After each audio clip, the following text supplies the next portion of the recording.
Strength കുറവാണല്ലോ. ഇവിടെ പോയില്ലായിരുന്നു.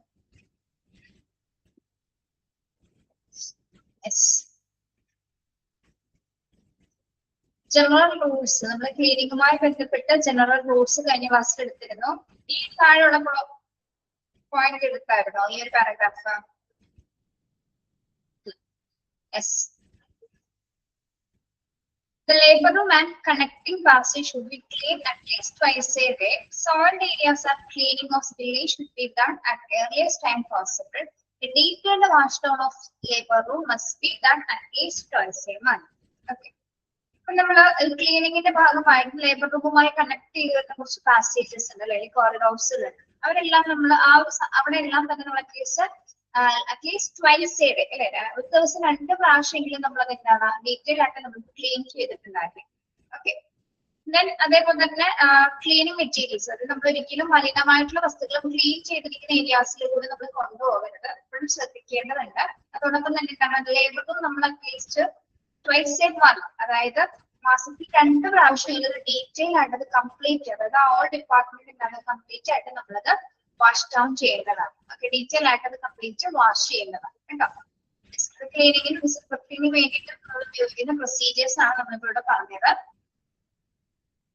Next വരുന്നത് infection control and waste management ആണ്. Infection control and waste management.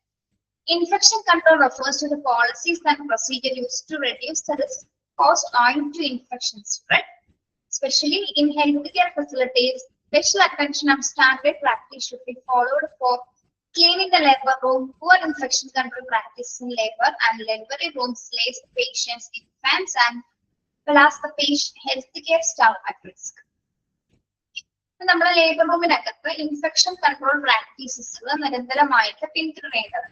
അതായത് പ്രോപ്പർ ആയിട്ട് വേസ്റ്റ് മാനേജ്മെന്റ് ചെയ്താൽ മാത്രമേ നമുക്ക് എന്താണ് ഇൻഫെക്ഷൻ നമുക്ക് പ്രിവെന്റ് ചെയ്യാനായിട്ട് സാധിക്കും അല്ലെ. അപ്പൊ ഇൻഫെക്ഷൻ കൺട്രോൾ പ്രാക്ടീസസും പ്രൊസീജിയേഴ്സും നമ്മൾ കൊണ്ടുവരുന്നതിന്റെ കാരണം എന്താണ്? റിസ്കുകൾ കുറയ്ക്കാൻ വേണ്ടിയിട്ടാണ് അല്ലെ. അതായത് ഇൻഫെക്ഷനിൽ നിന്നുള്ള റിസ്ക് റെഡ്യൂസ് ചെയ്യാൻ വേണ്ടിയിട്ടാണ് നമ്മൾ, അതായത് ഇൻഫെക്ഷൻ സ്പ്രെഡ് ആവാതിരിക്കാൻ വേണ്ടിയിട്ടാണ് വേസ്റ്റ് മാനേജ്മെന്റ് ടെക്നിക്സും ഇൻഫെക്ഷൻ കൺട്രോൾ പ്രാക്ടീസസുകളും ലേബർ റൂമിനകത്ത് കൊണ്ടുവരുന്നത്. ഓക്കെ. പ്രത്യേകിച്ച് ഹെൽത്ത് കെയർ ഫെസിലിറ്റീസിനെ സംബന്ധിച്ചിടത്തോളം ഇൻഫെക്ഷൻസ് വരാനുള്ള സാധ്യത കൂടുതലാണ് അല്ലെ. അപ്പൊ അത് പ്രിവെന്റ് ചെയ്യുന്നതിന് വേണ്ടി നമ്മൾ എന്ത് ചെയ്യണം? അതിന് വേണ്ട പോളിസീസും പ്രൊസീജിയേഴ്സും കൊണ്ടുവരേണ്ടത് അത്യാവശ്യമാണ് അല്ലെ. പ്രത്യേകിച്ച് special attention and standard practice should be followed four cleaning the labour room. Labour room clean ചെയ്യുന്നതിന് വേണ്ടി നമ്മൾ സ്പെഷ്യൽ ഇൻസ്ട്രക്ഷൻ അല്ലെങ്കിൽ പ്രത്യേക അറ്റൻഷൻസ് കൊടുത്തിട്ട് സ്റ്റാൻഡേർഡ് പ്രാക്ടീസസുകളായിരിക്കണം വേസ്റ്റ് കൺട്രോൾ ചെയ്യുന്നതിനും ഇൻഫെക്ഷൻ പ്രിവെന്റ് ചെയ്യുന്നതിന് വേണ്ടിയിട്ട് നമ്മൾ ലേബർ റൂമിൽ കൊണ്ടുവരേണ്ടത്. അതായത് ഇൻഫെക്ഷൻ സ്പ്രെഡ് ആവാതിരിക്കാനായിട്ടുള്ള ടെക്നിക്സുകൾ നമ്മൾ അവിടെ യൂസ് ചെയ്യാം. പ്രത്യേക സ്റ്റാൻഡേർഡ് ആയിട്ടുള്ള രീതിയിലുള്ള പ്രൊസീജിയേഴ്സ് ആയിരിക്കും നമ്മൾ യൂസ് ചെയ്യുന്നത്. Poor infection control practices in labor room and delivery rooms place the patients, infants as well as the healthcare experts. ഇപ്പൊ നമ്മൾ ഒരു ഈ ലേബർ വാർഡിനകത്ത് അല്ലെങ്കിൽ ലേബർ റൂമിനകത്ത് നമ്മൾ പൂവർ ഇൻഫെക്ഷൻ കൺട്രോൾ ആണെങ്കിൽ മോശമായ രീതിയിലുള്ള ഒരു ഇൻഫെക്ഷൻ കൺട്രോൾ പ്രാക്ടീസസ് ആണ് നമ്മൾ, അല്ലെങ്കിൽ അധികം വലിയ നടപടിക്രമങ്ങളൊന്നും ഇല്ല, വെറുതെ കുറച്ച് പ്രൊസീജിയേഴ്സ് മാത്രമാണ് നമ്മൾ ചെയ്തെങ്കിൽ എന്താണ് അത് ആ ലേബർ വാർഡിനകത്തുള്ള എല്ലാവരെയും അഫക്ട് ചെയ്യും. പ്രത്യേകിച്ച് ലേബർ പേഷ്യൻസിനെ, ഇൻഫാൻസിനെ, അതുപോലെ തന്നെ ഹെൽത്ത് കെയർ സ്റ്റാഫുകൾക്കും ഒരേപോലെ തന്നെ എന്താണ് പല രീതിയിലുള്ള കോംപ്ലിക്കേഷൻസ് ഉണ്ടാക്കും അല്ലെ. എങ്ങനെയുള്ള infection control practice, poor infection control practices ആണ് നമ്മൾ നടപ്പിലാക്കുന്നെങ്കിൽ ഇത്തരത്തിലുള്ള റിസ്കുകൾ വരാനുള്ള സാധ്യതയുണ്ട് അല്ലെ. അപ്പൊ അത്തരം ബുദ്ധിമുട്ടുകൾ ഒഴിവാക്കുന്നതിന് വേണ്ടി നമ്മൾ ലേബർ റൂമിനകത്ത് എന്താണ് സ്റ്റാൻഡേർഡ് ഇൻഫെക്ഷൻ കൺട്രോൾ പ്രാക്ടീസസ് ആയിരിക്കും നമ്മൾ കൊണ്ടുവരേണ്ടത്. എന്നാൽ മാത്രം എന്താണ് ഇൻഫെക്ഷനിൽ നമുക്ക് ഒരു പരിധി വരെ പ്രിവെന്റ് ചെയ്യാനായിട്ട് സാധിക്കും. ഓക്കെ, മനസ്സിലായോ പറഞ്ഞത്?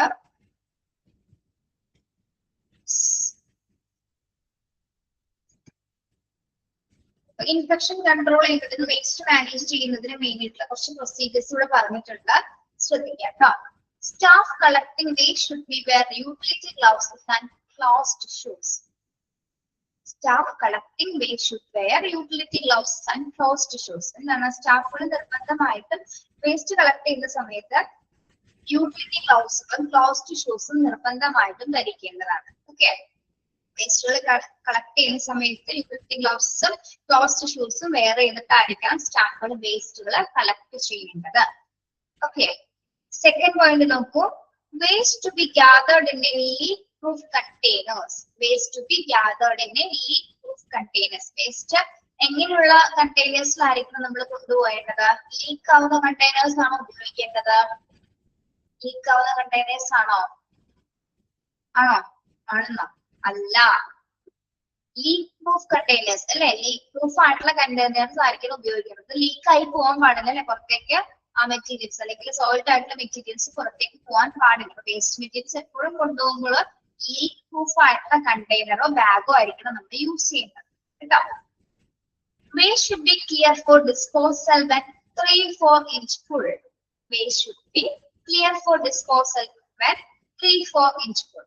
ഇനി ഒരു വേസ്റ്റ് നമ്മൾ ചില ഹോസ്പിറ്റലുകളിൽ നിറഞ്ഞു തുളപ്പി പുറത്തേക്ക് പോയി നിൽക്കുന്നത് കാണാറുണ്ട് അല്ല? ചില ഹോസ്പിറ്റലിലൊക്കെ സംബന്ധിച്ച് അങ്ങനെ ഒരിക്കലും ഉണ്ടാവാൻ പാടില്ല. അങ്ങനെ പുറത്തേക്ക് പോകുന്നതിനനുസരിച്ച് അവിടെ ഇൻഫെക്ഷൻസ് വരാനുള്ള സാധ്യത. അപ്പൊ നമ്മൾ എന്ത് ചെയ്യണം? നമ്മുടെ ഈ വേസ്റ്റ് ബാസ്കറ്റിന്റെ അല്ലെങ്കിൽ വേസ്റ്റ് കണ്ടെയ്നറിന്റെ ആ ഒരു ബാഗ് അത് എന്താണ് ഏകദേശം ഒരു 4 ഇഞ്ച് ഫുൾ ആവുന്ന സമയത്ത് അത് എന്ത് ചെയ്തിരിക്കണം? നമ്മളത് ക്ലിയർ ചെയ്യണം അല്ലെ? നിറഞ്ഞ് പുറത്തേക്ക് പോകാനായിട്ട് പാടുള്ളത്. Okay, should be clear for disposal when 3-4 inch full. ഏകദേശം 3-4 inch full ആയി കഴിഞ്ഞ സമയത്ത് നമ്മളത് ക്ലിയർ ചെയ്യും. should be page number 76. 76 infection control practice. ഒരു മിനിറ്റ് കേട്ടോ പിള്ളേരെ, ഇതൊന്ന് വായിക്കണേ.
Okay. Yes.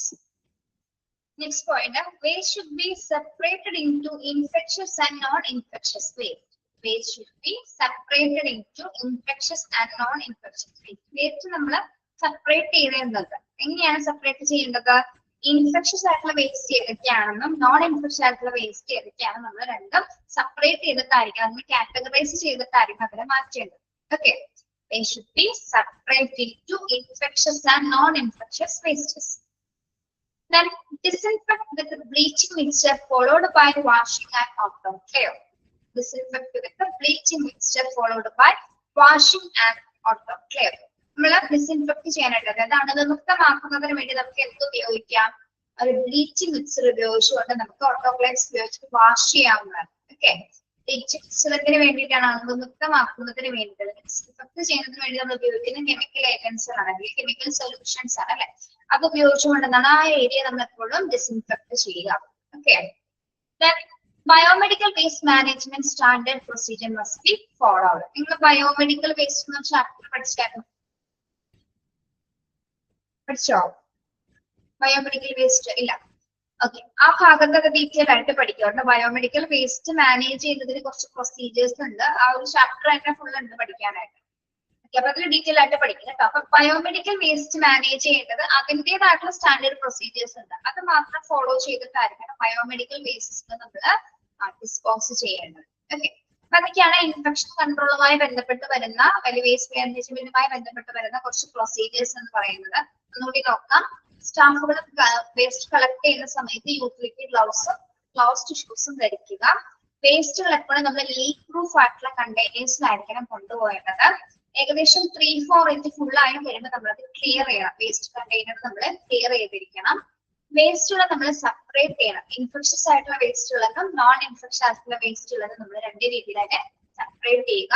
ഡിസിൻഫെക്ട് ചെയ്യുന്നതിന് വേണ്ടി ബ്ലീച്ചിങ് മിക്സ്ചർ നമുക്ക് ഉപയോഗിക്കാവുന്നതാണ്. ബയോമെഡിക്കൽ വേസ്റ്റ് മാനേജ് ചെയ്യുമ്പോൾ അതിന് അതിൻ്റെതായിട്ടുള്ള സ്റ്റാൻഡേർഡ് പ്രൊസീജിയേഴ്സ് അത് ഫോളോ ചെയ്തിട്ടായിരിക്കണം ബയോമെഡിക്കൽ വേസ്റ്റുകൾ നമ്മൾ മാനേജ് ചെയ്യേണ്ടത്.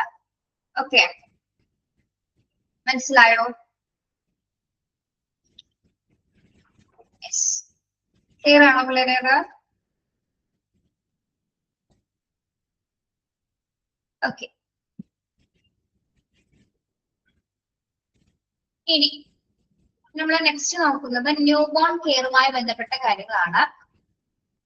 ഇൻഫാന്റ് കെയർസുമായി ബന്ധപ്പെട്ടത്.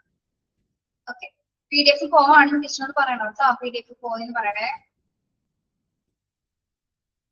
Okay, necessary care at birth of a newborn is compulsory for all labor rooms in obstetrics, OTs of the delivery part. Well-qualified pediatricians, staffs, and support staff are needed. The services given at a newborn care facilities consist of care of birth, basic care stabilization, resuscitation, displaying of vitals, immunization services, check for any inborn irregularities, breastfeeding and feeding support, looking to high-risk newborn and reference services, etc. ഇവൻ labour റൂമിനകത്ത് new born കെയറുമായി ബന്ധപ്പെട്ട കാര്യങ്ങൾ എന്തൊക്കെയാണെന്നാണ് നോക്കുന്നത്. Okay, new born care നമ്മുടെ labour റൂമിനകത്ത് compulsory ആണ് അല്ലെ? Yes, അതായത് എല്ലാ ലേബർ റൂംസിലും എന്താണ് ഒബ്സ്റ്ററിക്സിന്റെ വിഭാഗത്തിൽ പ്രത്യേകിച്ച് ഡെലിവറി പോയിന്റിൽ നമ്മൾ എന്താണ് സെപ്പറേറ്റഡ് ആയിട്ടാണ് ന്യൂ ബോൺ കെയർസ് കൊടുക്കുന്നത്. അതായത് കുറച്ചുകൂടി പ്രിക്കോഷൻസ് അല്ലെങ്കിൽ ഇൻഫെക്ഷൻസ് പ്രിവെന്റ് ചെയ്യുന്ന രീതിയിലുള്ള എല്ലാത്തരം ടെക്നിക്സും അലോ ചെയ്തിട്ടാണ് നമ്മൾ ന്യൂ ബോൺ കെയറിൽ ഉൾപ്പെടുത്തിയിരിക്കുന്നത്. അപ്പൊ ആ ന്യൂ ബോൺ കെയറിനെ ഫെസിലിറ്റേറ്റ് ചെയ്യുന്നതിന് വേണ്ടിയിട്ട് ഒരു സ്പെഷ്യലൈസ്ഡ് ആയിട്ടുള്ള ടീം തന്നെ അതിനകത്ത് ഉണ്ടായിരിക്കും. ആരൊക്കെയാണ് ഉണ്ടാവുന്നത്? വെൽ ക്വാളിഫൈഡ് ആയിട്ടുള്ള പീഡിയാട്രീഷ്യൻസ് ഉണ്ടായിരിക്കും, സ്റ്റാഫ് നഴ്സ് ഉണ്ടായിരിക്കും, സപ്പോർട്ടിംഗ് സ്റ്റാഫ്സുകൾ ആവശ്യാനുസരണം ഈ ന്യൂ ബോൺ കെയറിൽ ഉണ്ടായിരിക്കുന്നതാണ്. ഓക്കെ, ഇനി എന്തെല്ലാം ന്യൂ ബോൺ കെയർ ഫെസിലിറ്റീസ് ആണ്, എന്തെല്ലാം സർവീസസുകളാണ് നമ്മൾ ഈ ഒരു ഏരിയയിൽ പ്രധാനമായിട്ട് കൊടുക്കുന്നത്? അതായത് നവജാത ശിശുവിന് നമ്മൾ കൊടുക്കുന്ന സേവനങ്ങൾ എന്തൊക്കെയാണെന്നാണ് കേട്ടോ. പിള്ളേരെ മനസ്സിലാവുന്നില്ലേ പറയുന്നത്? എന്തൊക്കെ സർവീസസ് ആണ് നമ്മൾ ന്യൂ ബോൺ ഫെസിലിറ്റീസിൽ ഉൾപ്പെടുത്തിയിരിക്കുന്നത്? First one, care at birth അല്ലെ, കുഞ്ഞിന്റെ ജനന സമയത്തുള്ള എല്ലാ പരിചരണങ്ങളും അല്ലെ, കുഞ്ഞ് ജനിക്കുന്ന സമയത്തുള്ള എല്ലാത്തരം പരിചരണങ്ങളും നമ്മൾ ഇവിടെ കൊടുക്കുന്നുണ്ട്. ദെൻ സെക്കൻഡ് കെയർ എന്താണ്? Basic care and stabilization of sick newborn. Newborn എന്നാണ് കേട്ടോ, സ്പെല്ലിംഗിൽ മിസ്റ്റേക്ക് ഉണ്ട്, ന്യൂ ബോൺ എന്നാണ്. Basic care and stabilization of sick newborn എന്ന് പറഞ്ഞാൽ എന്താണ് പിള്ളേരെ? ബേസിക് കെയർ ആൻഡ് സ്റ്റെബിലൈസേഷൻ നമ്മൾ ആർക്കാണ് കൊടുക്കേണ്ടത്? എങ്ങനെയുള്ള കുട്ടികൾക്കാണ് കൊടുക്കേണ്ടത്? എങ്ങനെയുള്ള കുട്ടികൾക്കാണ്?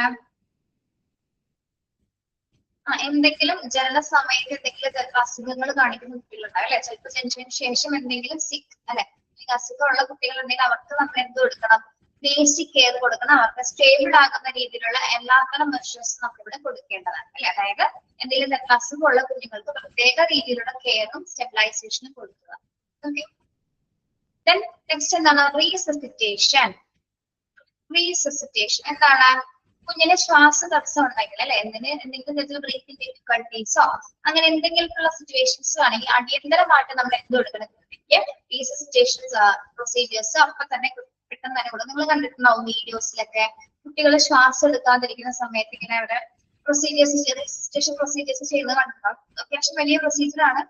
കുട്ടിയുടെ പുറത്തൊക്കെ ഇട്ട് അടിക്കുന്നത്, ബാക്കിലോ അല്ലെങ്കിൽ നെഞ്ചിന്റെ ഭാഗത്തൊക്കെ നല്ല രീതിയിൽ പുഷ് ചെയ്യുന്നത് കണ്ടിട്ടില്ലേ നിങ്ങൾ വീഡിയോയില്?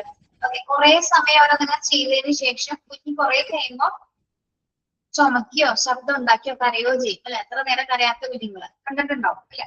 എത്രയൊക്കെ റീസസിറ്റേഷൻ പ്രൊസീജിയേഴ്സിൽ ഉൾപ്പെടുന്നതാണ് കേട്ടോ.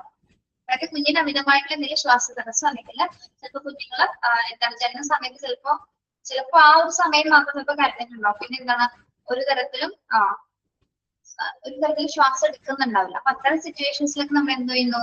അത്തരത്തിൽ ശ്വാസതടസ്സം ഉണ്ടെങ്കിൽ അടിയന്തരമായിട്ട് നമ്മൾ ശ്വാസം പുനഃസ്ഥാപിക്കാനായിട്ട് കൊടുക്കുന്ന പ്രൊസീജിയേഴ്സ് ആണ് resuscitation. Then displaying of vital signs. Displaying of vital signs. എന്താണ് കുഞ്ഞിന്റെ ജീവസൂചകങ്ങളെല്ലാം, അതായത് ബയോമെട്രിക്കൽ വാല്യൂസ് നമ്മൾ ഇവിടെ നോക്കും അല്ലെ. കുഞ്ഞിന്റെ എന്തെല്ലാമാണ് നമ്മൾ ഡിസ്പ്ലേ ചെയ്യുന്നത്, അല്ലെ എന്തെല്ലാം വൈറ്റൽ സൈൻസ് ആണ് നമ്മൾ കുഞ്ഞിന്റെ നോക്കുന്നത്. എന്തൊക്കെ നോക്കും? ടെമ്പറേച്ചർ നോക്കും അല്ലെ, താപനില നോക്കും, ടെമ്പറേച്ചർ നോക്കും, ഹാർട്ട് ബീറ്റ്സ് നോക്കും അല്ലെ, ഹാർട്ട് ബീറ്റ്സ് നോക്കും. അതേപോലെ തന്നെ എന്താണ് റെസ്പിറേഷണറി റേറ്റ് നോക്കും അല്ലെ, എത്രത്തോളം ശ്വാസം എടുക്കുന്നതും വിടുന്നതിന്റെ ആ ഒരു റെസ്പിറേഷൻ റേറ്റ് നോക്കും. പിന്നെ എന്താണ്, അപ്പൊ ഇത്രയും ബേസിക് ആയിട്ടുള്ള വൈറ്റൽ സയൻസുകൾ നമ്മൾ കുട്ടികളുടെ ഡിസ്പ്ലേ ചെയ്തിട്ടുണ്ടായി അല്ലെ. ഇതൊക്കെയാണ് ഡിസ്പ്ലേയിൽ നമ്മൾ ചെയ്യുന്നത്. കുഞ്ഞിന്റെ ടെമ്പറേച്ചർ ഉണ്ടാവും, ഹാർട്ട് ബീറ്റ്സ് ഉണ്ടായിരിക്കും, പിന്നെ എന്താണ് ശ്വസന നിരക്ക് അല്ലെ, ഹാർട്ട് ബീറ്റ് റേറ്റ് കൂടി നമ്മൾ എന്താണ് അവിടെ മെഷർ ചെയ്യുന്നുണ്ടാവും. ഓക്കെ, അതെല്ലാം ന്യൂബോൺ കെയറിൽ ഒരുക്കിയിട്ടുള്ള ഫെസിലിറ്റീസ് ആണ് കേട്ടോ. പിന്നെ ഇമ്മ്യൂണൈസേഷൻ സർവീസസ്. ഇമ്മ്യൂണൈസേഷൻ സർവീസസ് എന്താണ്? കുഞ്ഞ് ജനിച്ചുടനെ ആവശ്യമായിട്ടുള്ള പ്രതിരോധ കുത്തിവെപ്പുകൾ ഉണ്ട് അല്ലെ. കുഞ്ഞ് ജനിച്ചുടനെ നമ്മൾ കൊടുക്കുന്ന കുത്തിവെപ്പ് ഏതാണ്? ഏത് വാക്സിൻ ആണ്? വെരി ഗുഡ്, BCG വാക്സിൻ ആണ് അല്ലെ. BCG വാക്സിൻ ആണ് കുഞ്ഞ് നമ്മൾ ജനിച്ചുടനെ തന്നെ കൊടുക്കുന്നത്. അപ്പൊ അത് മാത്രമല്ല, അത് കഴിഞ്ഞിട്ടുള്ള ശേഷം അല്ലെ, 2-3 ദിവസം കഴിഞ്ഞിട്ടുള്ള വാക്സിനേഷൻസ് ഉണ്ട്. അപ്പൊ ഇത്തരം വാക്സിനേഷൻ സർവീസസ് നമ്മൾ എവിടെ കൊടുക്കുന്നുണ്ട്? എല്ലാത്തരം പ്രതിരോധ കുത്തിവെപ്പുകളും നമ്മുടെ ന്യൂബോൺ കെയർ ഫെസിലിറ്റീസിൽ അറേഞ്ച് ചെയ്തിട്ടുണ്ട് കേട്ടോ. Check for any inborn irregularity. Check for any inborn irregularity. എന്താണ് ഇൻബോൺ ഇറഗുലാരിറ്റി? പിള്ളേരെ കുട്ടി ജനിക്കുന്ന സമയത്തുള്ള ജന്മനാളെ എന്തെങ്കിലും വൈകല്യങ്ങളുള്ള കുട്ടികൾ അല്ലെ, എന്തെങ്കിലും ഡിസേബിൾഡ് ആയിട്ടുള്ള കുട്ടികളെ നമുക്ക് കാണാൻ പറ്റും അല്ലെ. അപ്പം ജന്മനയുള്ള വൈകല്യങ്ങളോ അല്ലെങ്കിൽ പ്രശ്നങ്ങളോ ഉണ്ടോ എന്ന് നമ്മൾ പരിശോധിക്കും. കാഴ്ചയുണ്ടോ, കേൾവി ഉണ്ടോ എന്നൊക്കെ, അല്ലെങ്കിൽ എന്തെങ്കിലും ഓർഗൻസിന് എന്തെങ്കിലും തരത്തില് കൈകാലുകൾക്കൊക്കെ എന്തെങ്കിലുമൊക്കെ വളർച്ചക്കുറവോ അങ്ങനെ എന്തെങ്കിലും നമുക്ക് ജനിച്ചുടനെ കാണാൻ സാധിക്കും. പ്രധാനമായിട്ട് നമ്മൾ കാഴ്ചയും കേൾവിയാണ് ടെസ്റ്റ് ചെയ്യുന്നത്. ഓക്കെ, അത്തരം ഫെസിലിറ്റീസ് നമ്മൾ ന്യൂബോൺ കെയറിൽ അറേഞ്ച് ചെയ്യുന്നുണ്ട്. Breast feeding and feeding support. Breast feeding and feeding support, അതായത് ആ ഒരു സമയത്ത് ജനിച്ച ഉടനെയുള്ള ഫീഡിംഗ് സപ്പോർട്ട്, അമ്മയ്ക്ക് വേണ്ട ഫീഡിംഗ് സപ്പോർട്ട് നമ്മൾ കൊടുക്കുന്ന സർവീസസിൽ ഒന്ന് തന്നെയാണ് അല്ലെ. Okay, look into of high risk newborn. Look into of high risk newborn. ഇനി ചില കുട്ടികളുടെ കേസ് കുറച്ച് ഹൈ ആയിരിക്കും അല്ലെ, അതായത് എന്താ പറയാ, അപകട സാധ്യത മുന്നിലുള്ള കുട്ടികൾ ഉണ്ടാവും അല്ലെ. ചില കോംപ്ലിക്കേറ്റഡ് കേസുള്ള കുട്ടികൾ ഉണ്ടായിരിക്കും. അങ്ങനെയുള്ളവരെ സംബന്ധിച്ചിടത്തോളം ചിലപ്പോ മാസത്തികയാകെ ശ്രമിച്ച കുട്ടികളൊക്കെ ഇല്ലേ, അതിനുള്ളവരൊക്കെ സംബന്ധിച്ചിടത്തോളം എന്താണ് ചിലപ്പോൾ ഹൈ റിസ്ക് കൂടിയ കേസസുകളാണ് അല്ലെ. അപ്പൊ അങ്ങനെയുള്ളവർക്ക് എന്താണ് പ്രത്യേക ഒരു ശ്രദ്ധ. ഹൈ റിസ്ക് ഉള്ള കുട്ടികളെ നമ്മൾ എന്ത് ചെയ്യുന്നു? ലോ ഹാർട്ട് ബീറ്റ്സ് ഉള്ള കുട്ടികൾ അല്ലെങ്കിൽ നേരത്തെ ജനിച്ച് പ്രീമച്ചുർ ബേബിയൊക്കെ ഉണ്ടെങ്കിൽ എന്താണ് അവരൊക്കെ നമ്മൾ പ്രത്യേക രീതിയിലുള്ളൊരു, അതായത് അപകട സാധ്യതയുള്ള കുട്ടികൾക്ക് പ്രത്യേക രീതിയിലുള്ള പരിചരണം കൊടുക്കും. പിന്നെ റെഫറൻസ് സർവീസസ് അല്ലെ, ആവശ്യമായാലും നമുക്ക് കുഞ്ഞിന് ഉയർന്ന ചികിത്സാ കേന്ദ്രത്തിലേക്ക് മാറ്റണമെങ്കിൽ അതിനുള്ള റെഫറൻസ് സർവീസസും എല്ലാം തന്നെ നമ്മൾ ഈ ഒരു ന്യൂബോൺ കെയർ ഫെസിലിറ്റീസിലാണ് അറേഞ്ച് ചെയ്തിട്ടുള്ളത്.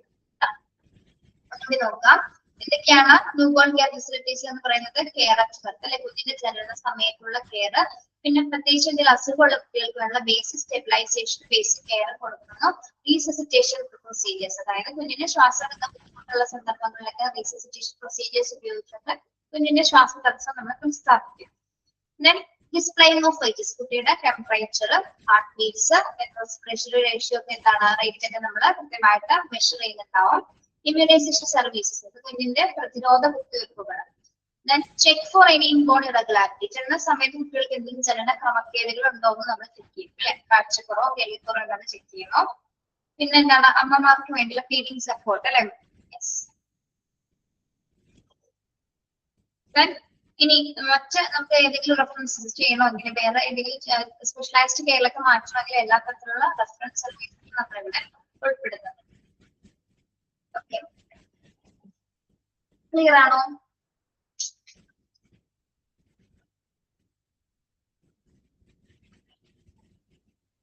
എല്ലാവർക്കും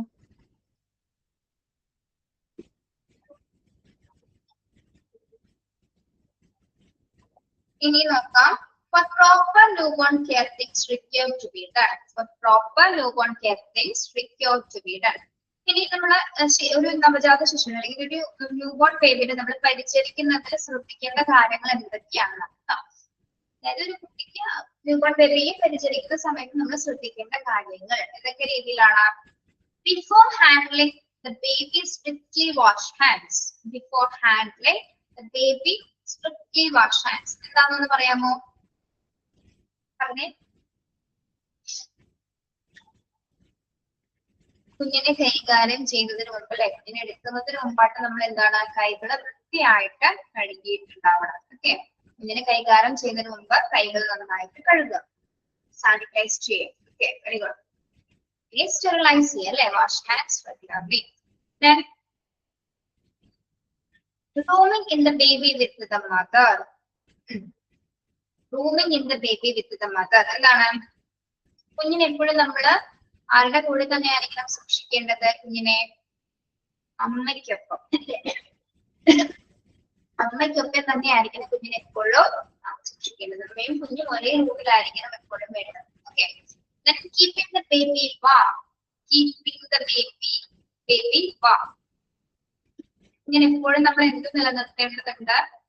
കുഞ്ഞിന് കുഞ്ഞിനെ എപ്പോഴും ചൂട് നിലനിർത്തല്ലേ, ചൂട് നിലനിർത്തേണ്ടതുണ്ട്. കുഞ്ഞിനെ എപ്പോഴും ചൂടോടെ ആയിരിക്കും സൂക്ഷിക്കേണ്ടത്. ഓക്കെ, എക്സ്ട്രാ, എക്സ്ട്രാ എന്നാണ്, സോറി, ടെക്സ്റ്റിലെ മിസ്റ്റേക്ക് ഒക്കെ, എക്സ്ട്രാ എന്നാണ്, എക്സ്ട്രാ എന്നാണ് എടുക്കുന്നത്, എക്സ്ട്രാ എന്നാണ്. Extra care should be taken into the temperature preterm and LBW baby. Extra care should be taken to the temperature in preterm and LBW baby. അപ്പോൾ എന്താ പറയുന്നത്, നമ്മൾ എക്സ്ട്രാ കെയർ കൊടുക്കേണ്ട കേസുകൾ എന്ന് പറയുന്നത് എങ്ങനെയുള്ള കുട്ടികളാണ്? എക്സ്ട്രാ കെയർ എന്ന് പറയുമ്പോൾ അകാലത്തിൽ ജനിച്ച പ്രിമച്ചർ ബേബി, അല്ലെ, കുഞ്ഞുങ്ങളുടെ ശരീരം, അങ്ങനെയുള്ള കുട്ടികളുടെ ശരീര താപനില നമ്മൾ എപ്പോഴും പ്രത്യേകം ശ്രദ്ധിക്കേണ്ടത്. അതായത് LBW ബേബി എന്ന് പറഞ്ഞാൽ എന്താണ്? ലോ ബർത്ത് വെയിറ്റ്, അല്ലെ, low birth weight, premature baby. Okay, LBW stand for low birth weight. അറിയാത്തവര് നോട്ട് ചെയ്യാം കേട്ടോ, അറിയാത്തവര് നോട്ട് ചെയ്തേ. LBW stand for അനുഭവം ഉണ്ടത്. എത്ര ഉണ്ടായിരുന്നു വെയിറ്റ് കുഞ്ഞിന്? ഇവാൻജലിൻ അറിയാം, കുഞ്ഞിന് എന്തോരം വെയിറ്റ് ഉണ്ടായിരുന്നു? ഓക്കെ, 1,200 അല്ലേ? നേരത്തെ ആയിരുന്നോ ഡെലിവറി? നേരത്തെ ആയിരുന്നു, 8ാം മാസം ഡെലിവറി ആയിരുന്നു അല്ലേ?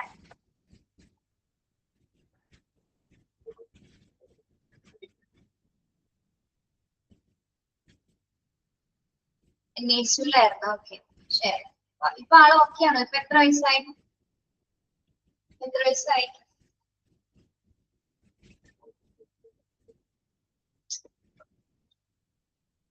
3.5 വയസ്സ്. ഓക്കെ, ഇപ്പൊ ആ ഡിഫക്ട്സുകളൊക്കെ മാറിയോ? പിന്നെ നേരത്തെ ജനിച്ചതിന്റെ ഇപ്പൊ ആൾ ഓക്കെ ആണോ? ബോഡിയൊക്കെ ഓക്കെ ആണോ?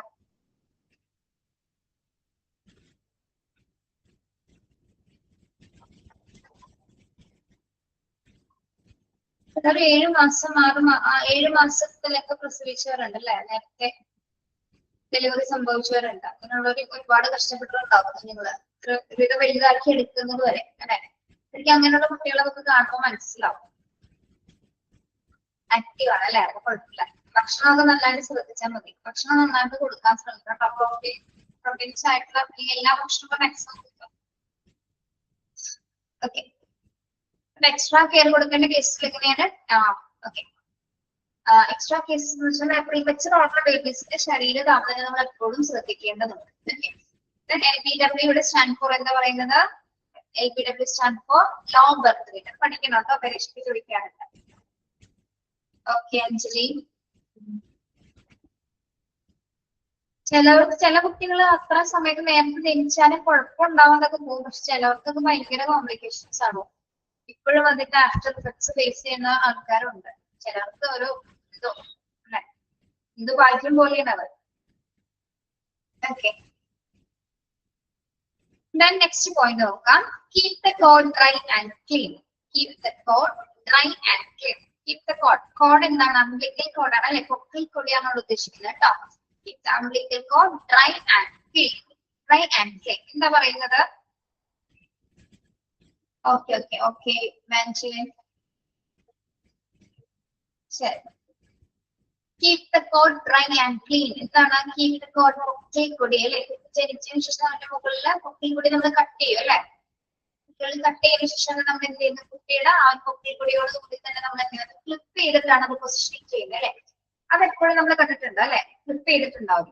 ഈ ക്ലിപ്പ് തനിയെ വിട്ടു അല്ലെ, ഇത് ഉണങ്ങി കഴിഞ്ഞതിന് ശേഷം ഡ്രൈ ആയതിനു ശേഷം വിട്ടു. അതിപ്പോ ജനിച്ച ആ ഒരു കുറച്ച് ദിവസം വരെ നമ്മൾ എന്തോടെ നല്ല രീതിയിൽ ശ്രദ്ധിക്കണം അല്ലെ, ഒരു തരത്തിലും ഇൻഫെക്ഷൻസ് ആവാനായിട്ട് പാടില്ല അല്ലെ. അപ്പൊ എപ്പോഴും അംബ്ലിക്കൽ കോഡ് എന്ത് ചെയ്തിരിക്കണം, ഡ്രൈ ആയിരിക്കണം, ക്ലീൻ ആയിട്ട് വെച്ച് നമ്മൾ നല്ല രീതിയിൽ അതിനെ പരിചരിക്കണം. അല്ലെങ്കിൽ പലതരത്തിലുള്ള ഇൻഫെക്ഷൻസ് കുഞ്ഞിന് വരാനുള്ള സാധ്യതയുണ്ട്. ഓക്കെ, നമ്മളിൽ നിന്നും മുറിച്ച് മാറ്റുന്ന ഒരു സാധനമാണ് അല്ലെ, നമ്മളെ കുട്ടിയെ വേർതിരിക്കുന്ന അല്ലെങ്കിൽ കട്ട് ചെയ്ത് മാറ്റുന്ന ഒരു സാധനമാണ് umbilical code. The care provider should receive the newborn at given intervals after delivery. The care provider should receive the newborn at given intervals after delivery. എന്താ പറയുന്നത്, കുഞ്ഞിനെ നമ്മള് റെഗുലർ ആയിട്ടുള്ള ഇന്റർവെൽസിൽ നമ്മൾ എന്ത് ചെയ്യണം, ഡെലിവറിക്ക് ശേഷം കുട്ടികളെ നമ്മൾ എന്ത് ചെയ്തിരിക്കണം, കെയർ പ്രൊവൈഡേഴ്സ് കൃത്യമായിട്ട് എന്താണ് കുഞ്ഞിനെ പരിശോധിച്ച് ആരോഗ്യനില വിലയിരുത്തിക്കൊണ്ടേയിരിക്കണം. ഓക്കെ, അതായത് കെയർ പ്രൊവൈഡേഴ്സ് കുഞ്ഞിന്റെ ജനന ശേഷം വരെ നോക്കാതിരിക്കുകയല്ല വേണ്ടത്, എന്താണ് റെഗുലർ ഇന്റർവെൽസ് നമ്മൾ അവർ എന്ത് ചെയ്യണം, അവരുടെ ആരോഗ്യനില എത്രത്തോളം ഉണ്ടെന്ന് വിശകലനം ചെയ്തുകൊണ്ടിരിക്കുക. ഓക്കെ, നമ്മളിവിടെ പറഞ്ഞ എന്താണ്, പ്രോപ്പർ ന്യൂബോൺ കെയർ നമ്മള് നവജാത ശിശുവിന്റെ പരിചരണവുമായി ബന്ധപ്പെട്ട് നമ്മൾ ശ്രദ്ധിക്കേണ്ട കുറച്ച് കാര്യങ്ങൾ എന്തൊക്കെയാണ്. കുഞ്ഞിനെ എടുക്കുന്നതിന് മുൻപായിട്ട് കൈകള് ശുദ്ധിയായി കഴുകിയിരിക്കുക. പിന്നെ എന്താണ്, കുഞ്ഞിന് അമ്മയുടെ കൂടെ തന്നെ ആയിരിക്കണം സൂക്ഷിക്കേണ്ടത്, അമ്മയുടെ മുറിയുടെ കൂടെ തന്നെ അമ്മയുടെ ഒപ്പം തന്നെ ആയിരിക്കണം കുഞ്ഞിനെ സൂക്ഷിക്കേണ്ടത്. കുഞ്ഞിന്റെ എപ്പോഴും എന്താണ്, ചൂട് നിലനിർത്താൻ ശ്രമിക്കണം. പ്രത്യേകിച്ച് എക്സ്ട്രാ കെയർ കൊടുക്കേണ്ട കേസസ് പ്രിമച്വർ ആയിട്ടുള്ള ബേബീസിന്, അതായത് അക്കാലത്ത് ജനിച്ച കുട്ടികൾ ഉണ്ടെങ്കിൽ അവരുടെ ആരോഗ്യനിലയും അവരുടെ താപനില എപ്പോഴും ടെമ്പറേച്ചർ എപ്പോഴും നമ്മൾ മെഷർ ചെയ്തുകൊണ്ടിരിക്കുക. Okay, then keep the god dry and clean. എപ്പോഴും നമ്മൾ ഡ്രൈ ആൻഡ് ക്ലീൻ ആയിട്ട് നിലനിർത്തുക. പിന്നെ എന്താണ്, കുഞ്ഞിന്റെ ആരോഗ്യ പ്രവർത്തകർ നിശ്ചിത ഇടവേളകളിലായിട്ട് കുഞ്ഞിന്റെ ആരോഗ്യനില കൃത്യമായിട്ട് വിലയിരുത്തുക. ഓക്കെ, ക്ലിയർ അല്ലേ?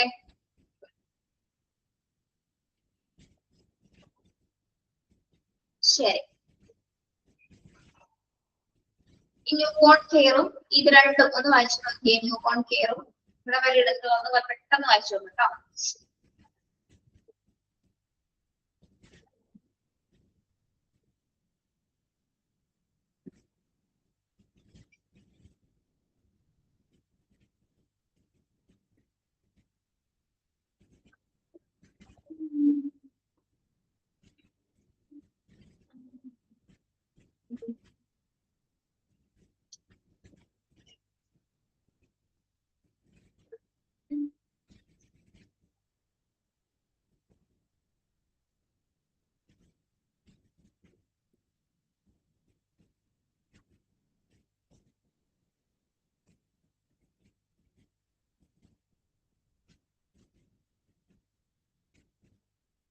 സ്ക്രോൾ ചെയ്യാം കേട്ടോ. ഇത് മുതലാണോ? എല്ലാവർക്കും ഇനിയും ടെക്സ്റ്റ് കിട്ടാനുണ്ടോ? ഇനിയും കിട്ടാത്തവരുണ്ടോ കുട്ടികളെ?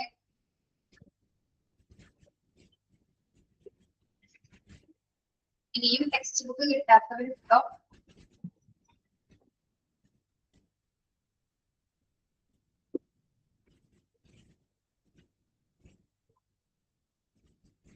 ഉണ്ട്.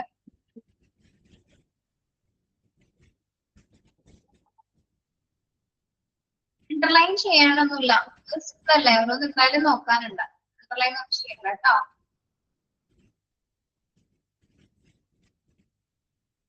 ഓക്കെ, നെക്സ്റ്റ് നോക്കാം നമുക്ക്. Next protocol for entry to the labour room. Protocol for the entry to the labour room. Labour റൂമിനകത്ത് പ്രവേശിക്കാനായിട്ട് പ്രത്യേകമായിട്ടുള്ള പ്രോട്ടോകോൾസുകൾ ഉണ്ട് അല്ലെ, റൂൾസ് ആൻഡ് റെഗുലേഷൻസ്. എന്തൊക്കെയാണെന്ന് നോക്കാം.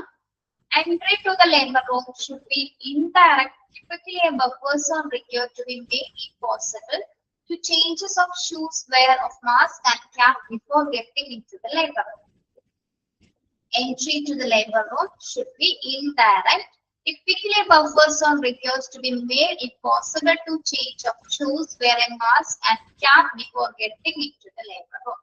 അപ്പോൾ ഇതിനകത്തേക്ക് പ്രവേശിക്കുക, എൻട്രി ചെയ്യുന്നതിനായിട്ട് നമുക്കറിയാം ഓൾറെഡി ഇതൊരു ടിപ്പിക്കലി ബഫേഴ്സ് ആണ്, ഒറ്റപ്പെട്ട അല്ലെങ്കിൽ ഒരു എന്താ പറയാ ഇൻകൺവീനിയന്റ് ആയിട്ട് ഐസൊലേറ്റഡ് ഏരിയയിലായിരിക്കും ലൊക്കേറ്റ് ചെയ്തിരിക്കുന്നത്. നമുക്ക് ഇതിന്റെ അകത്തൊക്കെ പ്രവേശിക്കണമെങ്കിൽ നിർബന്ധമായിട്ട് കുറച്ച് പ്രോട്ടോകോൾസ് പാലിക്കേണ്ടതുണ്ട് അല്ലെ. എന്തൊക്കെയായിരിക്കണം? നമുക്ക് ഇൻഡയറക്റ്റ് ആയിട്ട് ഇതിനകത്തേക്ക് പ്രവേശിക്കാനായിട്ട് സാധിക്കില്ല. ഇൻഡയറക്റ്റ് ആയിട്ട് പ്രവേശിക്കാൻ പറ്റുമോ?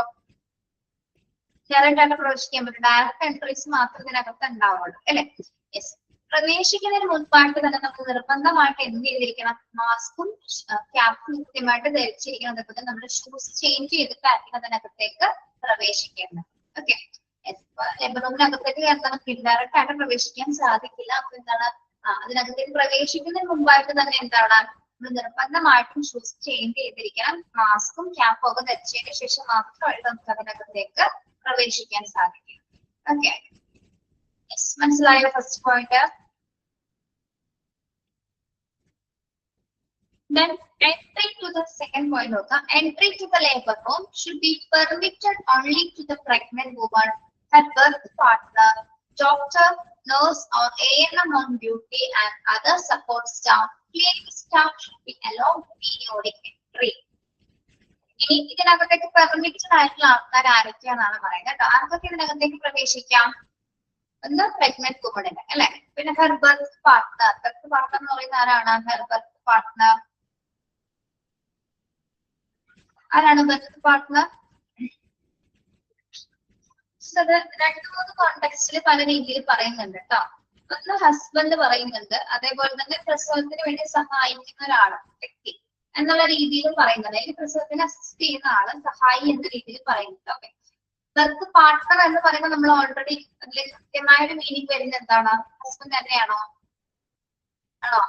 ഹസ്ബൻഡ് തന്നെയാണ് അല്ലെ. യെസ്. പിന്നെ ആരൊക്കെയാണ്? Doctor, nurse or ANM on duty. ANM stand for auxiliary nurse midwifery. Midwife, auxiliary nurse midwife. Note ചെയ്യാട്ടോ. ANM stand for auxiliary nurse midwife. അതായത് നമ്മുടെ മലയാളത്തിൽ പറയുന്ന പേര് അതിനെ സൂതകർമ്മിണികൾ എന്ന് പറയും കേട്ടോ. മലയാളം വാക്കതാണ് അതിന്റെ.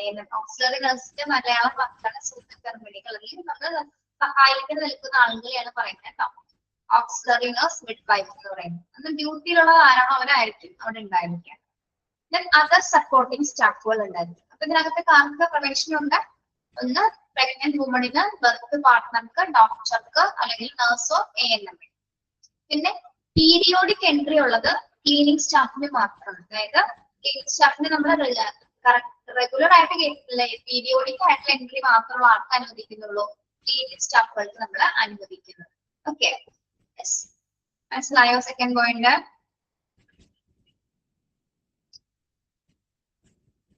Next one, before getting into the labor, into the room, slippers, cap and mask should be worn by all visitors including the companion. Before getting into the room, slippers, cap and mask should be worn by all visitors including the companion. എന്താ പറയുന്നത്? വായിച്ചു നോക്കിയ point വായിച്ചു നോക്കൂ.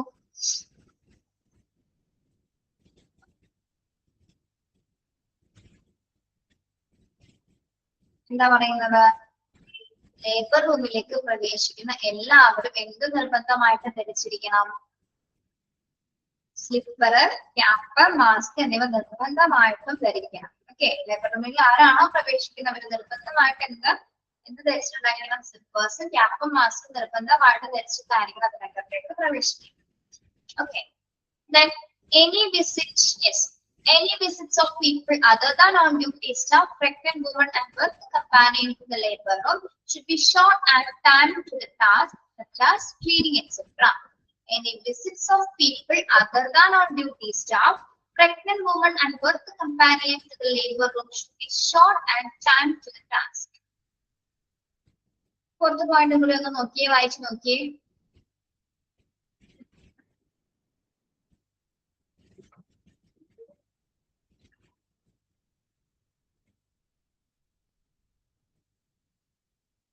ഇതിനകത്ത് നമുക്ക് ഒരുപാട് സന്ദർശന സമയം അനുവദിക്കുന്നുണ്ടോ?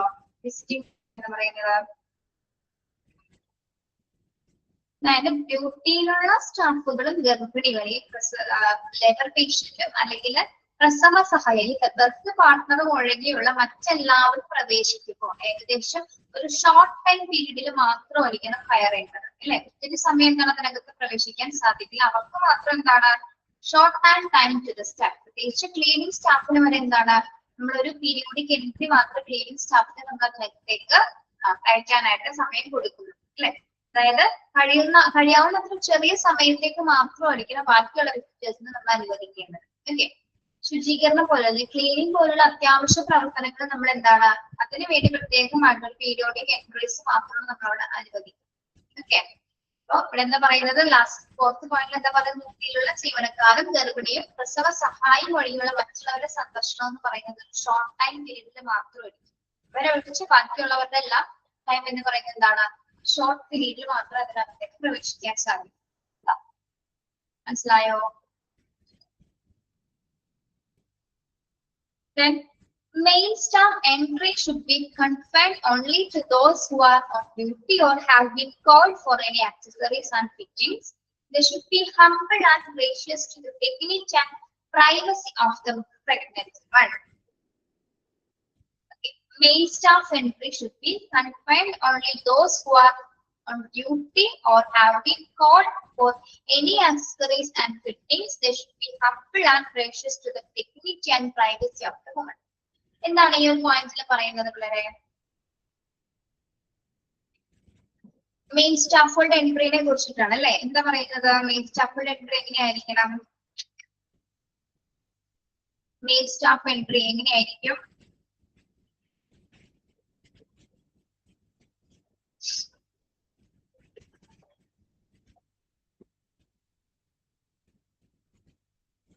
എന്തെങ്കിലും ആക്സസറീസ് ഒക്കെ ഫിറ്റ് ചെയ്യുന്നതിനും എന്തെങ്കിലും എക്യുപ്മെന്റ്സ് ഒക്കെ കറക്റ്റ് ചെയ്യുന്നതിനൊക്കെ എന്താണ്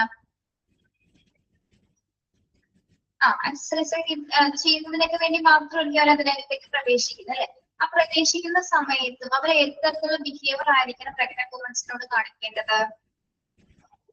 മെയിൻ സ്റ്റാഫുകളുടെ എൻട്രി ഉദ്ദേശിച്ച എന്തെങ്കിലും അവിടെ ഇൻസ്ട്രക്ഷൻസ് പറയുന്നുണ്ടോ? എന്തൊക്കെയാണ്?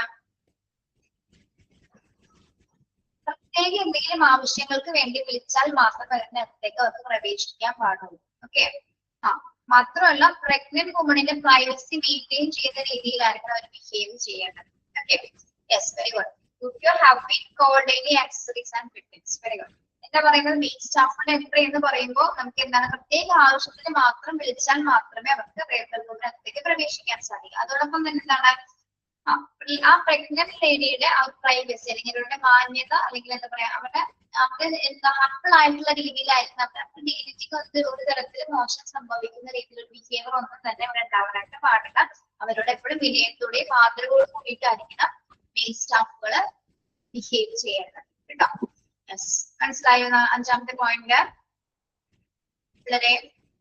ഓക്കെ, ഒന്നുകൂടി നോക്കാം.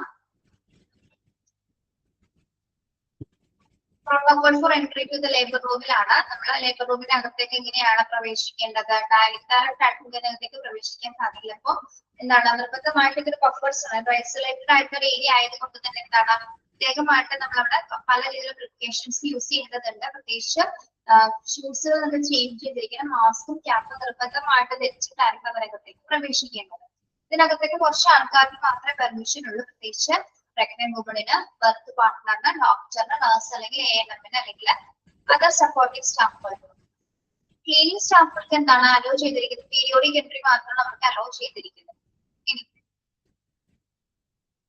ഏത് വിസിറ്റേഴ്സ് ആണെങ്കിലും കമ്പാനിയൻ ആണെങ്കിലും അതിനകത്തേക്ക് പ്രവേശിക്കുമ്പോൾ നിർബന്ധമായിട്ട് എന്താണ് സ്ലിപ്പേഴ്സും ക്യാപ്പും മാസ്കും ധരിച്ചിട്ടായിരിക്കണം പ്രവേശിക്കേണ്ടത്. ഇനി അതുപോലെ തന്നെ എന്താണ് duty staff pregnant woman companion ഒഴികെ മറ്റുള്ളവർക്ക് എല്ലാവർക്കും ഒരു ഷോർട്ട് ടൈം പീരീഡ് മാത്രം ഇതിനകത്തേക്ക് വിസിറ്റ് ചെയ്യാനായിട്ട് അനുവദിക്കുന്നു. മെയിൻ സ്റ്റാഫുകളുടെ എൻട്രി എപ്പോഴും റെസ്ട്രിക്റ്റഡ് ആണ്. അത്യാവശ്യ കാര്യങ്ങൾക്ക് വിളിച്ചാൽ എന്തെങ്കിലും അത്യാവശ്യങ്ങൾക്ക് മാത്രം വിളിച്ചാൽ മാത്രം അവർക്ക് അതിനകത്തേക്ക് പ്രവേശിക്കേണ്ടതുള്ളൂ. മാത്രമല്ല പ്രഗ്നന്റ് വുമൻസിന്റെ ആ ഒരു എന്താ പറയാ പ്രൈവസി മെയിൻറ്റെയിൻ ചെയ്യുന്ന തരത്തിലായിരിക്കണം മെയിൻ സ്റ്റാഫുകൾ അതിനകത്തേക്ക് എൻട്രി ചെയ്യുന്നത്. ഓക്കെ, ക്ലിയർ ആണല്ലോ?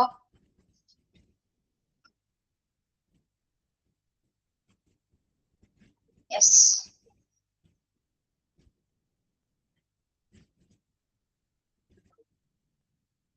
നെക്സ്റ്റ് നമ്മൾ നോക്കുന്നത് protocols for working in the labour room. Labour റൂമിനകത്ത് ജോലിയുമായി വർക്കിംഗ് കണ്ടീഷൻസുമായി പാലിക്കേണ്ട കുറച്ച് പ്രോട്ടോകോൾസ് എന്തൊക്കെയാണെന്നാണ് കേട്ടോ. ലേബർ റൂമിൽ നമ്മൾ ജോലി ചെയ്യുന്നതിനുള്ള പ്രോട്ടോകോളുകൾ എന്തൊക്കെയാണ്? മെയിൻ ആയിട്ട് 2 പോയിന്റ്സ് ആണ് നമ്മൾ കൊടുത്തിരിക്കുന്നത്.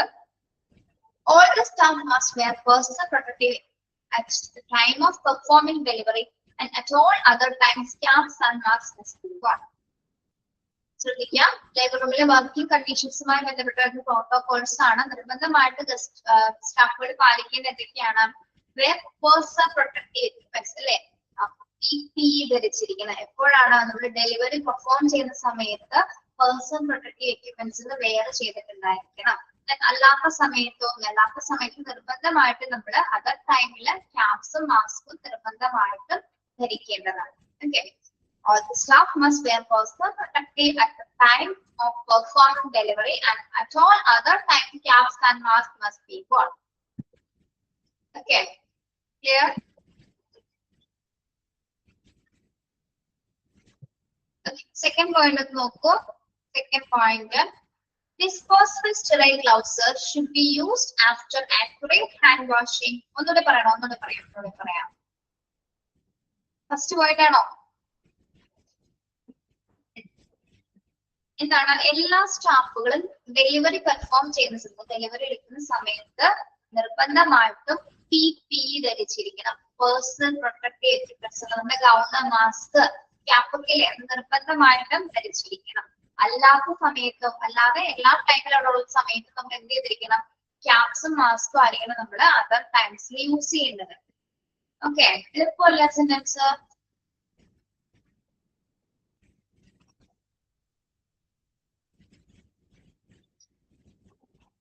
ഓക്കെ, ശരി. സെക്കൻഡ് പോയിന്റ് ഒന്ന് വായിച്ചു നോക്കിയേ. നിങ്ങൾ വായിച്ചു നോക്കിയേ.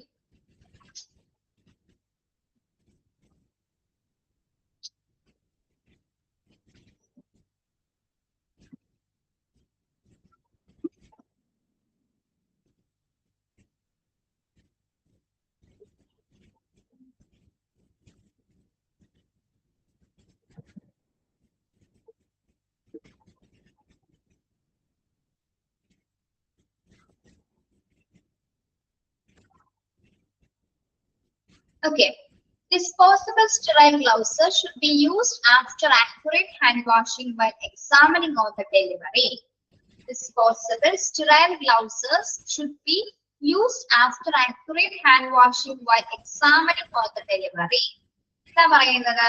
നമ്മുടെ രോഗിയെ പരിശോധിക്കുന്ന സമയത്തും പ്രസവം നടത്തുന്ന സമയത്തൊക്കെ നമ്മൾ എന്താണ്? കൈകൾ നന്നായി കഴുകിയതിനു ശേഷം അണുവിമുക്തമായിട്ടുള്ള ഡിസ്പോസബിൾ സ്റ്റെറൈൽ ഗ്ലൗസുകൾ ധരിച്ചിട്ടുണ്ടായിരിക്കണം. ഓക്കെ, എന്താ പറയുന്നത്? ശ്രദ്ധിക്കാട്ടോ, രോഗിയെ പരിശോധിക്കുന്നു. ലേബർ പേഷ്യന്റിനൊക്കെ പരിശോധിക്കുന്നതിന് മുൻപ് ആ പ്രസവ സമയത്ത് നമ്മൾ എന്തിരിക്കണം? കൈകൾ നല്ല രീതിയിൽ കഴുകിയതിനു ശേഷം ഡിസ്പോസബിൾ ആയിട്ടുള്ള സ്റ്റെറൈൽ ഗ്ലൗസുകൾ നമ്മൾ ഉപയോഗിക്കണം. Okay, protocol for infection prevention, adherence, sorting out and disposable in the bin should be strictly the adhered, and the protocol poster should be wall mounted in the area where color coded bins are located. കട്ടികൂടിയാണത്. Simple ആയിട്ടുള്ള കാര്യങ്ങളാണ് പറയുന്നത്. എന്താണ്? നമ്മൾ infection prevent ചെയ്യുന്നതിന് വേണ്ടിയിട്ടുള്ള മാർഗനിർദ്ദേശങ്ങൾ പാലിക്കുക എന്നാണ് പറയുന്നത് കേട്ടോ. അതായത് വർക്കിംഗ് കണ്ടീഷൻസിൽ നമ്മള് പ്രോട്ടോകോൾസ് എന്തൊക്കെയാണ് വരുന്നത്? ഒന്ന്, നമ്മൾ ഗർഭിണികളെ പരിശോധിക്കുന്ന സമയത്തും പ്രസവം പെർഫോം ചെയ്യുന്ന സമയത്ത്, ഡെലിവറി പെർഫോം ചെയ്യുന്ന സമയത്ത് നമ്മൾ എന്ത് ചെയ്യണം? ആ കൈകൾ നന്നായി കഴുകിയതിനു ശേഷം ഡിസ്പോസബിൾ ഗ്ലൗസുകൾ ഉപയോഗിക്കുക. അതിനുശേഷം ഇൻഫെക്ഷൻ കൺട്രോൾ പ്രിവെൻഷനുമായി ബന്ധപ്പെട്ട് അല്ലെങ്കിൽ എന്താണ് അണുബാധ നിയന്ത്രണവുമായി ബന്ധപ്പെട്ടുള്ള മാർഗനിർദ്ദേശങ്ങൾ നമ്മൾ കർശനമായിട്ടും പാലിക്കേണ്ടതാണ്. ഓക്കെ, അതോടൊപ്പം തന്നെ എന്താണ്? നമ്മളെ മാലിന്യങ്ങൾ ഇടുന്നതിന് വേണ്ടിയിട്ട് കളർ കോഡ് ചെയ്തിട്ടുള്ള ബിൻസുകൾ ഉണ്ടായിരിക്കും. ഓക്കെ, വേസ്റ്റ്സുകൾ ഡിസ്പോസ് ചെയ്യുന്നതിന് വേണ്ടി നമുക്ക് എന്തുണ്ടായിരിക്കും? കളർ കോഡ് ചെയ്തിട്ടുള്ള ബിൻസുകൾ ഉണ്ടായിരിക്കും. ആ ബിന്നുകളിൽ മാത്രം നമ്മൾ വേർതിരിച്ചിട്ടായിരിക്കണം ഈ പറഞ്ഞ വേസ്റ്റ്സുകൾ നമ്മൾ ഉപയോഗിക്കേണ്ടത് അല്ലെങ്കിൽ ഡിസ്പോസ് ചെയ്യേണ്ടത്. ഓക്കെ, അതായത് മാലിന്യങ്ങൾ കളർ കോഡ് ചെയ്തിട്ടുള്ള വേസ്റ്റ് ബിൻസിൽ മാത്രമായിരിക്കണം നമ്മൾ ശരിയായ രീതിയിൽ വേർതിരിച്ച് മാറ്റേണ്ടത്. ഓക്കെ, പിന്നെ പറയുന്നത് എന്താണ്? ഇൻഫെക്ഷൻ കൺട്രോളുമായി ബന്ധപ്പെട്ട പോസ്റ്റേഴ്സ് അല്ലെ, ഇൻഫെക്ഷൻ കൺട്രോളുമായി ബന്ധപ്പെട്ട പ്രോട്ടോകോൾ അടങ്ങിയ പോസ്റ്റേഴ്സ് ചെയ്തിരിക്കണം. Wall mounted in the area colour coded bins are located. അതായത് ഈ പോസ്റ്ററുകൾ കളർ കോഡ് ചെയ്തിട്ടുള്ള രീതിയിലായിരിക്കും നമ്മുടെ ഈ ഇൻഫെക്ഷൻ കൺട്രോൾ പ്രാക്ടീസിന്റെ നിർദ്ദേശങ്ങൾ നമ്മൾ വ്യക്തമായിട്ട് പ്രദർശിപ്പിച്ചിട്ടുണ്ടായിരിക്കണം. ഏത് ഏരിയസിലാണോ വരുന്നത് ആ ഏരിയസിലെല്ലാം തന്നെ എന്താണ് ഇൻഫെക്ഷൻ കൺട്രോൾ ചെയ്യേണ്ട മാർഗനിർദ്ദേശങ്ങളുമായി ബന്ധപ്പെട്ടുള്ള പോസ്റ്റേഴ്സ്, കളർ കോഡ് ചെയ്തിട്ടുള്ള പോസ്റ്റേഴ്സ് നമ്മൾ എന്ത് ചെയ്യണം? അത് പ്രദർശിപ്പിക്കുക, അല്ലെങ്കിൽ നമ്മുടെ വാളിൽ ഒട്ടിച്ചിട്ടുണ്ടായിരിക്കും. അതൊക്കെ പെട്ടെന്ന് നമുക്ക് മനസ്സിലാകുന്നതിന് വേണ്ടിയിട്ട് കേട്ടോ. ആ രണ്ട് പ്രോട്ടോകോൾസ് മാത്രമാണ് ഇവിടെ വർക്കിംഗ് കണ്ടീഷൻസുമായി ബന്ധപ്പെട്ട പ്രോട്ടോകോൾസിൽ ഉൾപ്പെടുത്തിയിരിക്കുന്നത്. അതുകൊണ്ട് ശ്രദ്ധിക്കാം, സ്റ്റാഫുകൾ നിർബന്ധമായിട്ടും പേഴ്സണൽ പ്രൊട്ടക്റ്റീവ് വെയേഴ്സ് ഉപയോഗിച്ചിരിക്കണം, പ്രത്യേകിച്ച് ഡെലിവറി പെർഫോം ചെയ്യുന്ന സമയത്ത്. അല്ലാത്ത സമയത്ത് നമ്മൾ നിർബന്ധമായിട്ട് എന്താണ് ക്യാപ്പും മാസ്കും ധരിച്ചിരിക്കുക. ദെൻ ഒരു രോഗിയെ പരിശോധിക്കുന്നതിന് മുമ്പും ശേഷവും എന്താണ്, അല്ലെങ്കിൽ ഡെലിവറി പെർഫോം ചെയ്ത സമയത്ത് നമ്മൾ എന്താണ് കൈകൾ വൃത്തിയായി കഴുകിയതിനു ശേഷം ഡിസ്പോസിബിൾ ആയിട്ടുള്ള സ്റ്റെറൈൽ ഗ്ലൗസസ് നമ്മൾ ഉപയോഗിക്കുക. ഡിസ്പോസ് ചെയ്യാൻ പറ്റുന്ന രീതിയിലുള്ള സ്റ്റെറൈൽ ഗ്ലൗസസ് നമ്മൾ ഉപയോഗിക്കുക. ഇൻഫെക്ഷൻ കൺട്രോളുമായി ബന്ധപ്പെട്ട എല്ലാ മാർഗനിർദ്ദേശങ്ങളും നമ്മൾ പാലിക്കേണ്ടതുണ്ട്. ഓക്കെ. ദെൻ എന്തെങ്കിലും തരത്തിലുള്ള മാലിന്യങ്ങൾ നമ്മൾ എന്ത് ചെയ്തിരിക്കണം, കളർ കോഡ് ചെയ്തിട്ടുള്ള ബിന്നുകൾ ഉണ്ടാകും, അതിലായിരിക്കും ശരിയായിട്ട് നമ്മൾ വേർതിരിച്ചിടണം. അതോടൊപ്പം തന്നെ എന്താണ്, ഇൻഫെക്ഷൻ കൺട്രോളുമായി ബന്ധപ്പെട്ടിട്ടുള്ള പ്രോട്ടോകോളുകള്, പോസ്റ്ററുകള്, കളർ കോഡ് പിന്നുകളുള്ള സ്ഥലത്ത് വ്യക്തമായിട്ട് നമ്മൾ പ്രദർശിപ്പിച്ചിട്ടുണ്ടായിരിക്കണം. ഓക്കെ. ഇതൊക്കെയാണ് അവരുടെ വർക്കിംഗ് കണ്ടീഷൻസുമായി ബന്ധപ്പെട്ട് വരുന്ന പ്രോട്ടോകോൾസുകൾ എന്ന് പറയുന്നത് കേട്ടോ. ലേബർ റൂമിൽ ജോലി ചെയ്യുന്നതിനുള്ള പ്രോട്ടോകോൾസുകളാണ്. ഏത് രീതിയിലാക്കി ആയിരിക്കും അവിടെ ഇത്തരം ഡീറ്റെയിൽസുകൾ അലോക്കേറ്റ് ചെയ്തിട്ടുണ്ടായിരിക്കും. ഓക്കെ, മനസ്സിലായോ?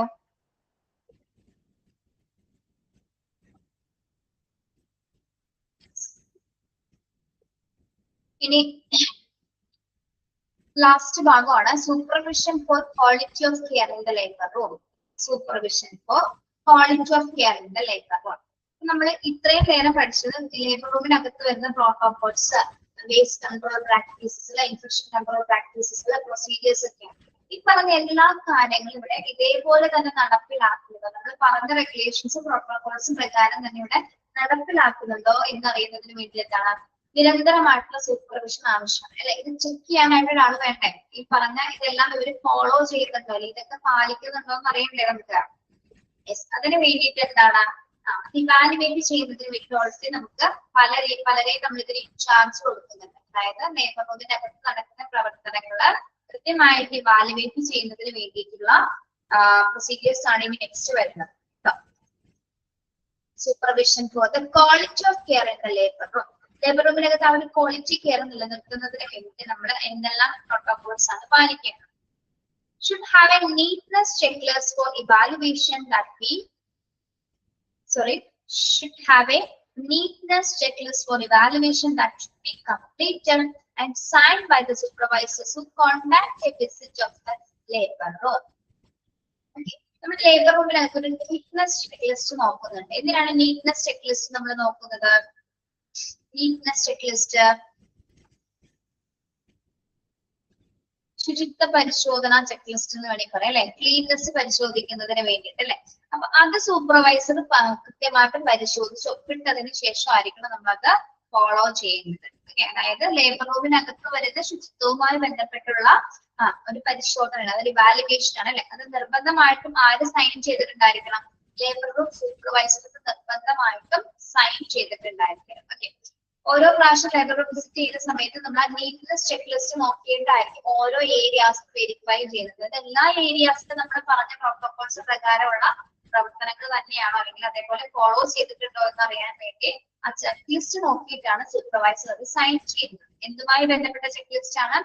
നീറ്റ്നെസ്സുമായി ബന്ധപ്പെട്ട, അല്ലെ? ലേബർ വാർഡിനകത്തുള്ള ക്ലീനിങ് ആൻഡ് നീറ്റ്നെസ്സുമായി ബന്ധപ്പെട്ടുള്ള ചെക്ക് ലിസ്റ്റ് പരിശോധിക്കുകയും അത് സൂപ്പർവൈസർ സൈൻ ചെയ്യുന്നത് കേട്ടോ. ഓരോ വിസിറ്റിലും അത് അദ്ദേഹമായിരിക്കും സൈൻ ചെയ്യുന്നത്. Then the facility in charge should visit labor room twice during each week. The facility in charge should visit the labor room twice during each week. ഒരു facility in charge ഉണ്ടായിരിക്കും, അല്ലെ? Labour റൂമിന് മാത്രം ഒരു ഫെസിലിറ്റി ഇൻചാർജ് ഉണ്ടായിരിക്കും. അദ്ദേഹം എത്ര പ്രാവശ്യമാണ്, അദ്ദേഹത്തിന്റെ ഓരോ ഷിഫ്റ്റിലും എത്ര പ്രാവശ്യമാണ് ലേബർ റൂം വിസിറ്റ് ചെയ്യുന്നത്? എത്ര പ്രാവശ്യമാണ്? ഓരോ ഷിഫ്റ്റിലും കുറഞ്ഞ 2 തവണ അദ്ദേഹം എന്താണ് ലേബർ റൂം വിസിറ്റ് ചെയ്തിട്ടുണ്ടായിരിക്കും. ഓക്കെ.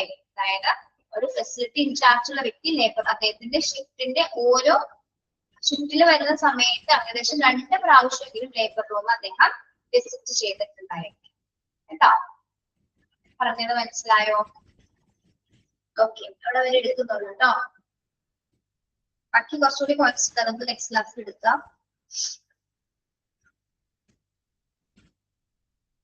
ഇതുവരെ എടുത്തത് ക്ലിയർ ആണോ നിങ്ങൾക്ക്? ഇതുവരെ എടുത്തത് ക്ലിയർ ആണോ? എന്തോ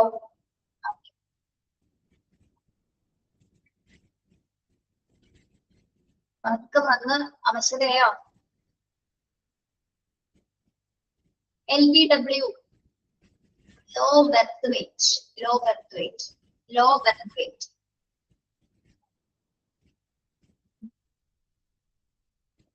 അത് 1200-നൊക്കെ താഴെ പോകുമ്പോഴാണ് ലോ ബർത്ത് വെയിറ്റിലേക്ക് പോകുന്നത് കേട്ടോ. ഏകദേശം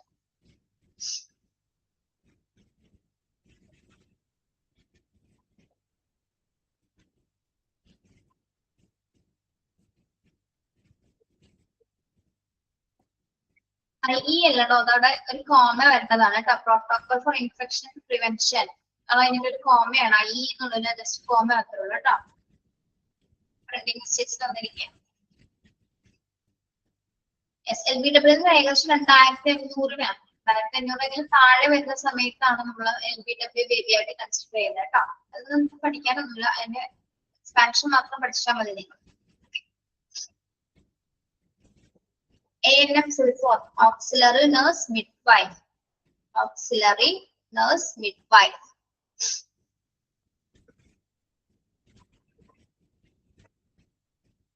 LBW ഇനി മനസ്സിലാവുന്നുണ്ടോ? ഏറ്റവും കുറഞ്ഞ ഭാരമുള്ള കുട്ടികളാണ് നമ്മൾ പറയുന്നത്. ലോ ബർത്ത് ബേബി ആണ് LBW എന്ന് പറയുന്നത് കേട്ടോ. auxiliary nurse midwife. ഓക്കെ, ആണോ എഴുതിയിരിക്കുന്നത്? Okay, thank you. Have a nice day. ഒന്നുകൂടെ പറയണോ? Auxiliary nurse midwife. Spelling ആണ് കിട്ടാത്തത്. Auxiliary AUXILLARY. AUX. ഇവിടെ പിള്ളേര് ടൈപ്പ് ചെയ്തിട്ടുണ്ട്, നോക്കിയാൽ മതി കേട്ടോ. ടൈപ്പ് ചെയ്തിട്ടുണ്ട്.